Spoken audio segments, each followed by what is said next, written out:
রথযাত্রা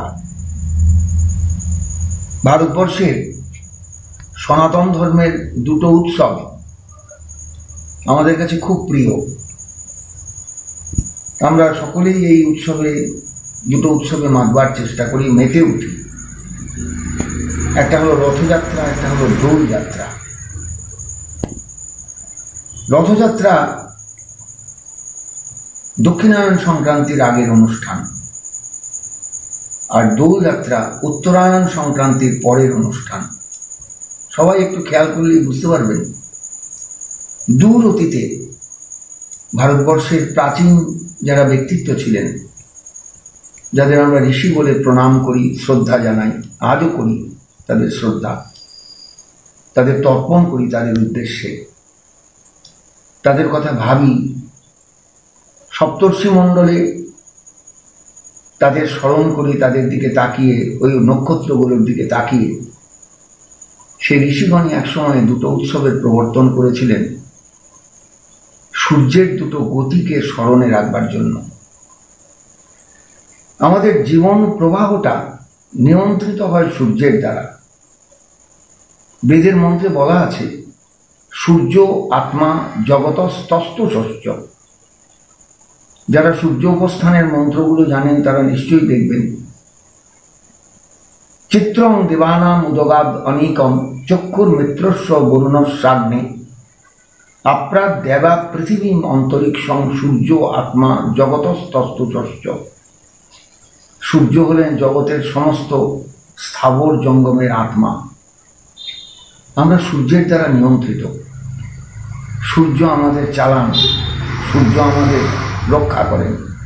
সূর্যের দ্বারাই আমরা কিন্তু রক্ষিত সর্বদা। এই বোধটা কিন্তু ভারতের ঋষিগণ আমাদের মধ্যে সঞ্চারিত করতে চেয়েছিলেন বহু যুগ আগে, কিন্তু সাধারণ মানুষ তো এসব মনে রাখতে পারবে না। তাই দুটো উৎসবের মধ্যে দিয়ে যাতে মানুষ মনে রাখে তার জন্য চেষ্টা। প্রথম উৎসবটা হলো বছরে রথযাত্রা উৎসব। ভারতবর্ষের রথযাত্রা উৎসবটা মূলত কিন্তু জগন্নাথ ক্ষেত্র নীলাচলকে কেন্দ্র করে সংগঠিত হয়। অনেকেই আমরা কোণার্কে বেড়াতে যাই, কোণারক যাকে আমরা সাধারণ ভাষায় বলি, মূল শব্দটা হলো কোণার্ক। কৌণিকভাবে সূর্য এখানে রশ্মি দেন বলে এখানকার সূর্য রশ্মির মধ্যে একটা দারুণ শক্তি আছে। কুষ্ঠ রোগগ্রস্ত ব্যক্তির, চর্মরোগগ্রস্ত ব্যক্তির শরীর সেরে ওঠে এই সূর্যরশ্মির গ্রহণের ফলে। এই কোণার্কে একদিন তপস্যা করেছিলেন শ্রীকৃষ্ণ পুত্র শাম্ব। তিনি অভিশপ্ত হয়েছিলেন বাবার কাছে, কুষ্ঠরোগ হয়ে যায় তার।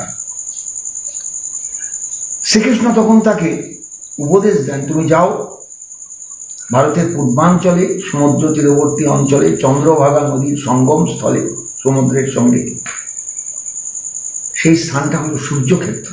সেখানে গিয়ে সূর্যের তপস্যা করো, তুমি সিদ্ধকাম হবে, তোমার রোগ সেরে যাবে। শাম্ব রোগমুক্ত হন সূর্যের তপস্যায়, একটা মন্দির স্থাপন করেন সূর্যের।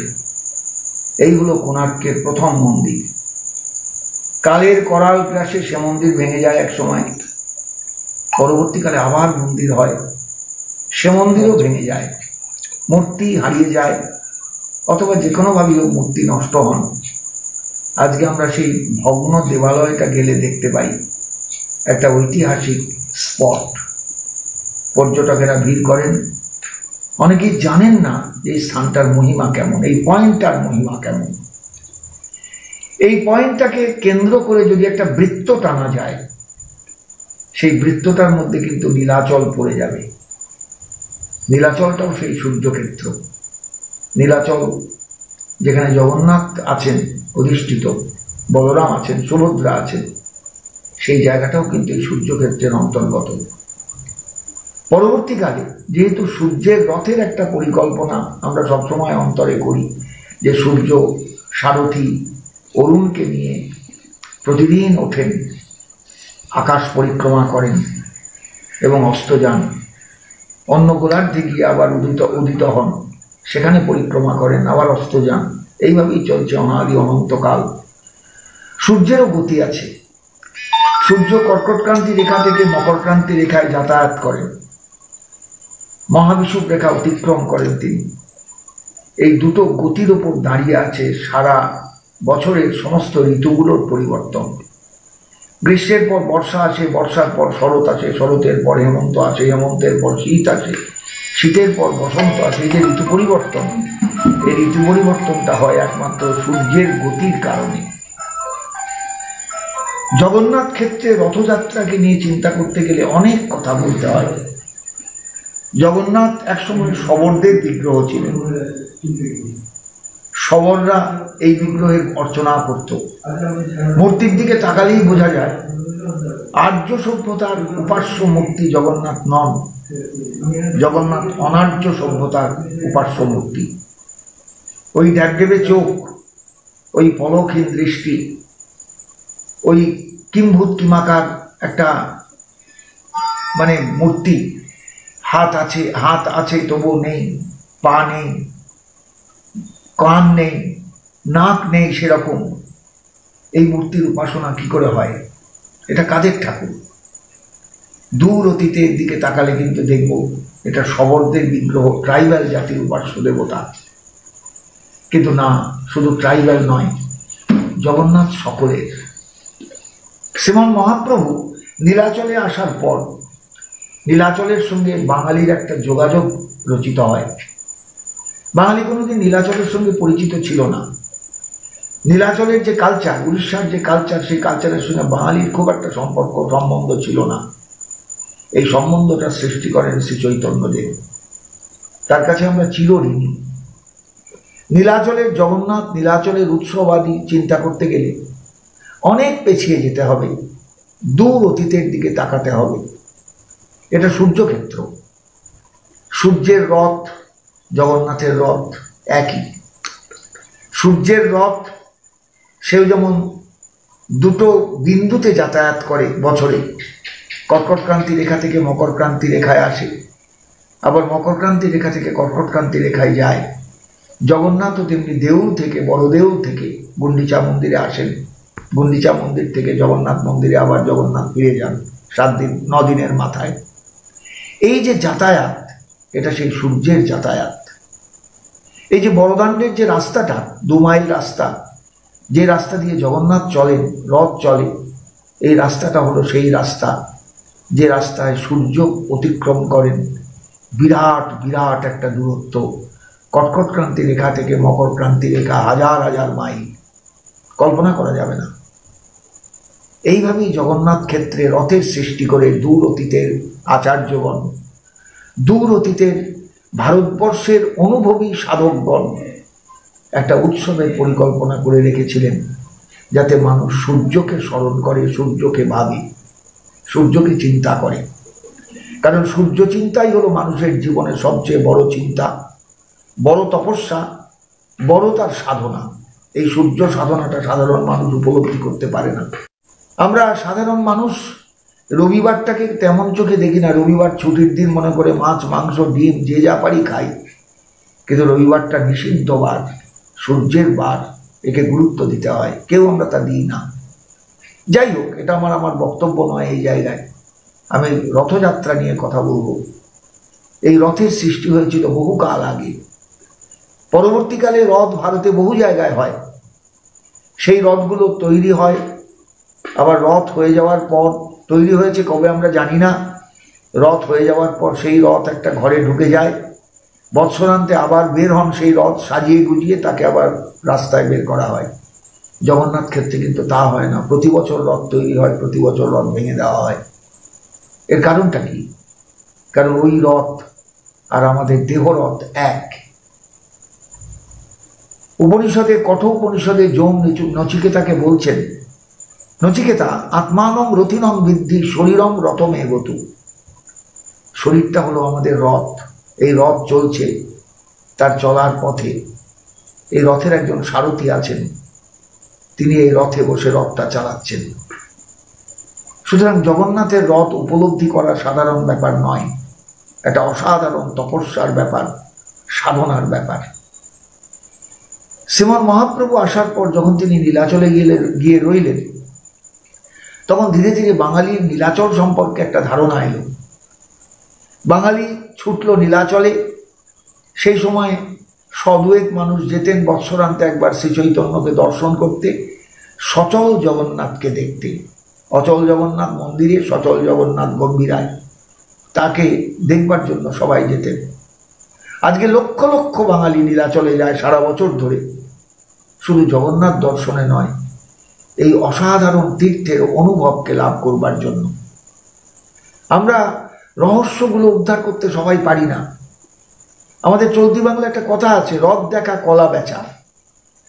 আমি অনেকবার রথে গিয়েছি, অনেকবার জগন্নাথ ক্ষেত্রে গিয়েছি জীবনে, শুধু রথ দেখতে নয়, কলাটাও বেচতে।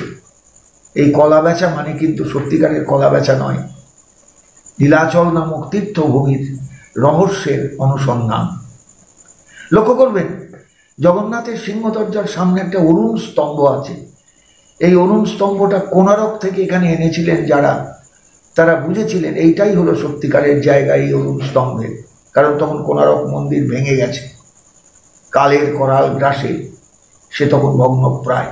অরুণ স্তম্ভটা অটুট টিকে আছে, অটুট হয়ে আছে।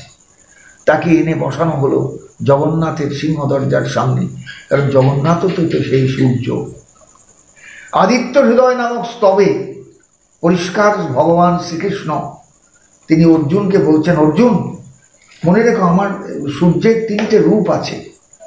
শ্লোকে বলছেন ভগবান শ্রীকৃষ্ণ যে তিনটে রূপ কি কি জানো? ত্রিগুণঞ্চ ত্রিতত্ত্বঞ্চ ত্রয় দেবাস্ত্রয় অগ্নয় ত্রয়ানাঞ্চ ত্রিমূর্তিস্তং তুরীয়স্তং নমস্তুতে। সূর্যতত্ত্ব তুরীয় তত্ত্ব, জগন্নাথ তত্ত্ব তুরীয় তত্ত্ব। তিনি ত্রিগুণময়, ত্রিতত্ত্বময়, দেবতা তিনজন, তিন রকম অগ্নি, এবং তিনি ত্রিমূর্তি।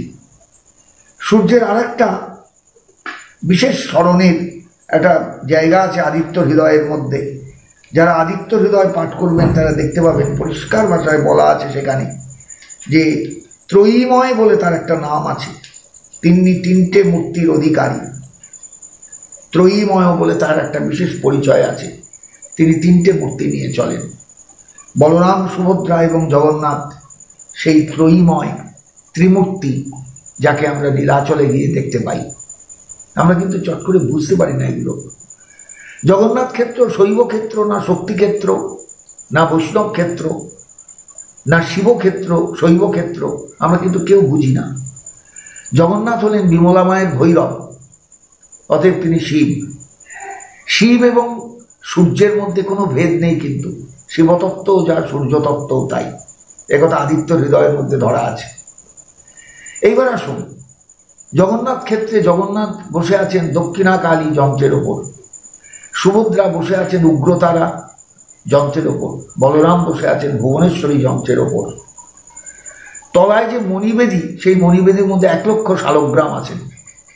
এইভাবে জগন্নাথ ক্ষেত্র সাজানো।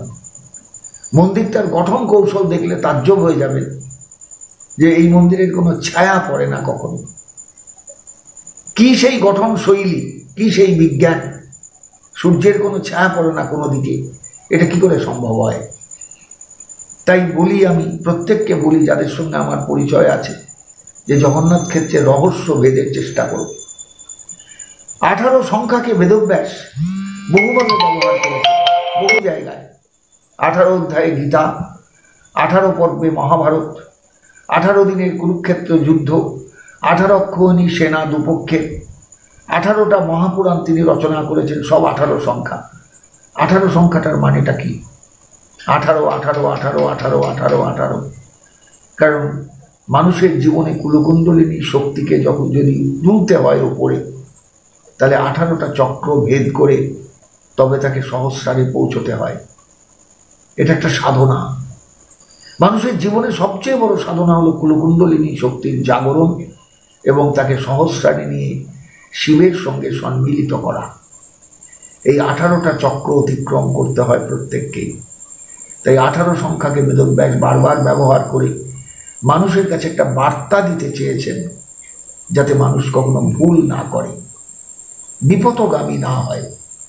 সিংহ দরজা থেকে পুরীর মন্দিরের উপরে উঠতে গেলেই দেখবেন 22 পাইচা বলে 22টা সিঁড়ির কথা আছে, কিন্তু গুনে দেখবেন গিয়ে 22টা সিঁড়ি ওখানে নেই, 18টা ধাপ আছে। কেন? সত্যিই তো 18টা ধাপ অতিক্রম করেই তো মোক্ষ যোগে যেতে হয়। বিষাদ যোগ থেকে মোক্ষ যোগ পর্যন্ত গীতার যে 18টা অধ্যায়, এই 18টা ধাপ কিন্তু মানুষের জীবনে সাধনার ধাপ। এই সাধন পথটা মানুষকে চিনতে হয়। নীলাচল সবকিছু শিক্ষা দেন। নীলাচল মানুষকে বুঝিয়ে দেন তোমার জীবনটা সাধনার, তোমার জীবনটা তপস্যার, তোমার জীবনটা ঈশ্বরকে জানার, তোমার জীবনটা ঈশ্বরকে বোঝার, তোমার জীবনটা পরমাত্মার অনুভবের জন্য, তোমার জীবনটা সংসারের জন্য নয়। আমাদের উপনিষদগুলো তার বড় প্রমাণ। দাস সুপর্ণা সযুজা সমান শাখায়া পরিশস্য জাতে তয়োরেক পিপ্পলং সাধু অত্তি অন্য অনস্ন নবিচাকচিতি। একই বৃক্ষের একই ডালে একই রকম দেখতে দুটো পাখি বসে আছে। একটা পাখি জীবাত্মা, সে কর্মফল ভোগ করছে, ফল খাচ্ছে বৃক্ষের। আর একটা পাখি সে কিচ্ছু করছে না, শুধু দেখে যাচ্ছে দ্রষ্টা রূপে। এই দ্রষ্টা পরমাত্মাই হলেন নীলাচলের জগন্নাথ বিগ্রহ। তার ড্যাবডেবে চোখে কোনো পলক নেই, কারণ তিনি দ্রষ্টা। তার দৃষ্টিশক্তির বাহিরে জগতের কিচ্ছু হয় না। তিনি সূর্য তত্ত্ব। সূর্য যেমন প্রত্যক্ষ দেবতা, দ্রষ্টা, তেমনি তিনিও দ্রষ্টা, তত্ত্বটা এক। সুতরাং তাঁর যে রথযাত্রা, এটা সাধারণ রথযাত্রা নয়, এটা হৈহট্টগোলের কোনো উৎসব নয়, একটা অনুভবের উৎসব। গীতার 8ম অধ্যায়ে অক্ষর ব্রহ্মযোগে ভগবান অর্জুনের কাছে বলছেন, অর্জুন, যত্র কালে তনাবৃত্তিমাবৃত্তিং চৈব যোগিনঃ প্রয়াতা জান্তিতং কালং বক্সামি ভারতর্ষভ। অগ্নির্জ্যোতিরহঃ শুক্ল ষণ্মাসা উত্তরায়ণম তত্র প্রয়াতা গচ্ছন্তি ব্রহ্মবিদো জনা। ধূমো রাত্রিস্তথা কৃষ্ণ ষণ্মাসা দক্ষিণায়নম তত্র চান্দ্রমসর জ্যোতি যোগী প্রাপ্য নিবর্ততে। শুক্লে কৃষ্ণে গতির্যেতে জগতর শাশ্বতী মতে একয়া যাত্তয়া বৃত্তির অন্যয়া বর্ততে পুনঃ। নৈতে স্মৃতি পার্থ জানন যোগী মুহ্যতি কশ্চন তস্মাৎ সর্বেষু কালেষু যোগযুক্ত ভবার্জুন। অর্জুন, তুমি যোগযুক্ত হও। মনে রেখো, যোগী হওয়ার দরকার জীবনে। তপস্বীভ্য অধিক যোগী জ্ঞানীভ্যোপি মতোধিক কর্মীভ্যশ্চাধিক যোগী তস্মাৎ যোগী ভবার্জুন। তুমি যোগী হও। এবং যোগী হওয়া কেন না, তোমার মৃত্যুটা যেন যথার্থ মৃত্যু হয়, যাতে তুমি এই সংসার পাকচক্র থেকে বেরিয়ে যেতে পারো। যে সময়ে মৃত্যু হলে মানুষ আর ফিরে আসে না এই ব্রহ্মাণ্ডে, এই সংসারের পথে, সেটা হলো উত্তরায়ণের 6 মাস। যে সময়ে মৃত্যু হলে মানুষ আবার ফিরে আসতে বাধ্য হয়, যোগী প্রাপ্য নিবর্ততে, যোগী হলেও তাকে ফিরে আসতে হয়, সেটা হলো দক্ষিণায়নের 6 মাস। তাই সূর্যের উত্তরায়ণের উৎসব এবং দক্ষিণায়নের উৎসব, এর তাৎপর্য সাংঘাতিক। দক্ষিণায়নের উৎসব হলো রথযাত্রা, উত্তরায়ণের উৎসব হলো দোলযাত্রা। সবাইকে মনে রাখতে হবে, ভারতবর্ষে দোলযাত্রা একটা বিশেষ দিনে হয়, যখন উত্তরায়ণ হয়ে গেছে মানুষকে জানিয়ে দেওয়া হয়। দোলারুরও ভগবান, দোলারুরও শালগ্রাম, ডানে বাঁয়ে 2টো পয়েন্টের মধ্যে যেমন যাতায়াত করে, রথ যাতায়াত করে 2টো পয়েন্টের মধ্যে, অর্থাৎ সূর্যের উত্তরায়ণের শেষ বিন্দু কর্কটক্রান্তি রেখা, দক্ষিণায়নের শেষ বিন্দু মকরক্রান্তি রেখা। রথযাত্রা এবং দোলযাত্রা তারই প্রকাশক, তারই অনুভব দান করে। এই জন্য জগন্নাথ ক্ষেত্রটা সাধারণ ক্ষেত্র নয়। শ্রীমন মহাপ্রভু নীলাচলে যাওয়ার পর তিনি শিবতত্ত্ব, শক্তিতত্ত্ব, ব্রহ্মতত্ত্ব, পরমাত্ম তত্ত্ব সব কিছুর ঊর্ধ্বে একটা তত্ত্বকে নিয়ে এলেন জগন্নাথ ক্ষেত্রে দাঁড়িয়ে। তিনি হলেন ব্রজেন্দ্র নন্দন, ভাবজগতের বিগ্রহ।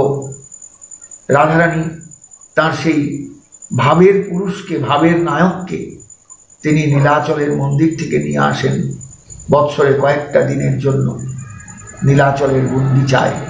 এই গুন্ডিচা তখন আর রাজা ইন্দ্রদ্যুম্নের স্ত্রীর নামে পরিচিত মন্দির নয়, পণ্ডিত থাকেন না, তিনি তখন রাধারানীর কুঞ্জকানন।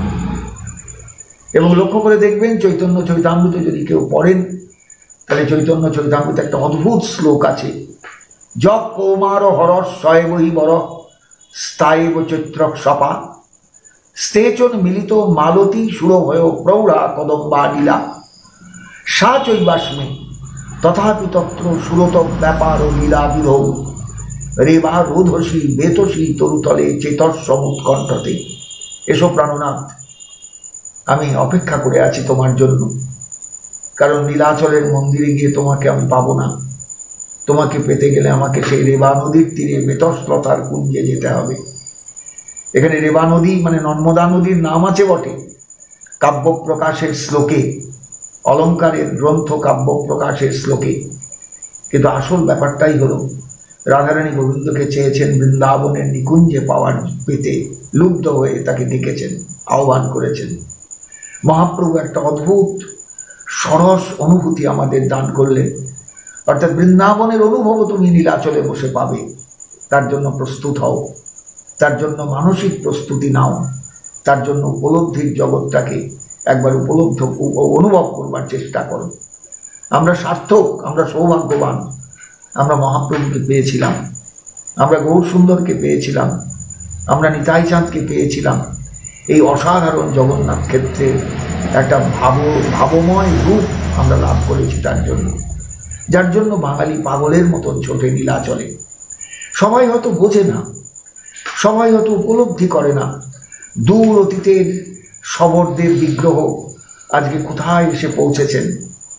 দূর অতীতের অজানা অচেনা জায়গায় পাহাড় জঙ্গলে ঘেরা বিগ্রহ, গুহার অভ্যন্তরে পূজিত বিগ্রহ আজকে কোথায় এসে পৌঁছেছেন মানুষ হয়তো সবাই বোঝে না।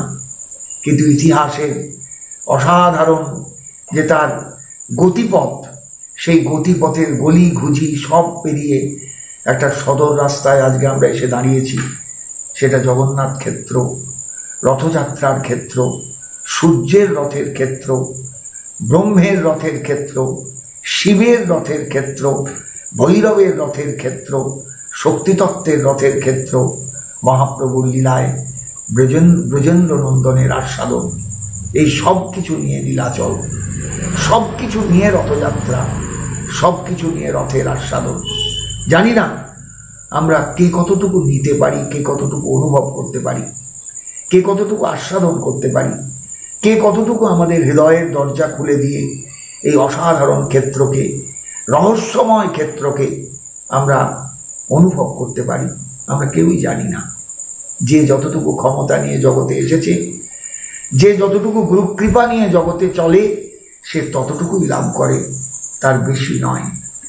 আমি প্রার্থনা করি সবাই জগন্নাথ ক্ষেত্রকে অনুভব করুন, আস্বাদন করুন, উপলব্ধি করুন, চেতনার একবারে গুহ্য স্তরে গভীর গহন জায়গায় গিয়ে এই জগন্নাথকে বসিয়ে অনুভব করবার চেষ্টা করুন যে এই ক্ষেত্রের কাছে আমরা চিরঋণী।